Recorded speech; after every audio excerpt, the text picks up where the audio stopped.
CM live coverage చేయడానికి వెళ్లిన జర్నలిస్టుపై దాడి చేశారు వైసీపీ మూకలు.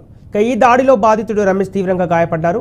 పోలీసులు కేసు నమోదు చేసి దర్యాప్తు చేస్తున్నారు. సీఎం జగన్మోహన్ రెడ్డి వచ్చేది జర్నలిస్టులపై దాడులు చేసేందుకేనా అని నిప్పులు చెరిగారు అమిలినేని సురేంద్రబాబు.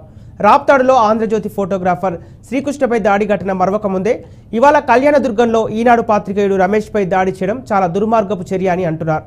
జర్నలిస్టులు వృత్తిలో భాగంగా వార్తలు కవరేజ్ చేయడానికి వస్తే వారిపై వైసీపీ రౌడీలు దాడి చేయడం హేయమైన చర్యగా పరిగణించారు. భవిష్యత్తులో జర్నలిస్టులపై దాడులు చేస్తే కఠినమైన చర్యలు చేపట్టాలని డిమాండ్ చేశారు.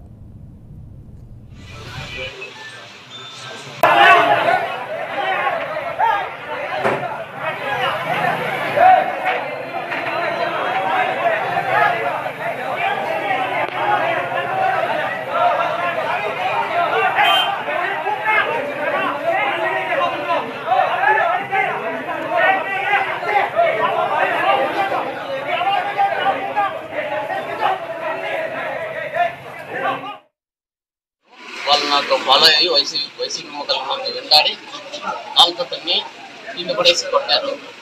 మళ్ళీ మొబైల్ కానీ లక్కపోయినారు. మళ్ళీ కొంతమంది పరిగినారు. మళ్ళీ కొట్టేసిన తర్వాత మళ్ళీ ఎవరని చెప్పేసి మొత్తం కింది కేసేసి కొట్టేసినారు. నాకు చేయి పాచిపోయింది. దానికి ఒక హాఫ్ అన్ అవర్ నుంచి ఫాలో చేసుకొని వచ్చారు.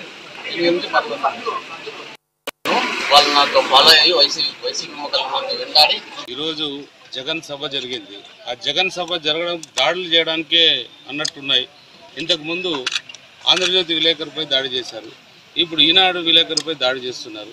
అంటే జగన్ సభలు ఎక్కడ జరిగినా జర్నలిస్టు పైన దాడి చేయడమా మీ వృత్త? జర్నలిస్టులు దీంట్లో ఏంటి తప్పు? వాళ్ళు దుడ్డి వాళ్ళు చేస్తున్నారు.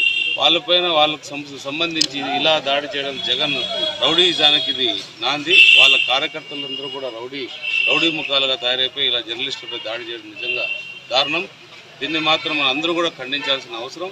ఇది కళ్యాణదుర్గ ప్రాంతం ఎంతో ప్రశాంతంగా ఉన్న ప్రాంతంగా ఉండేది.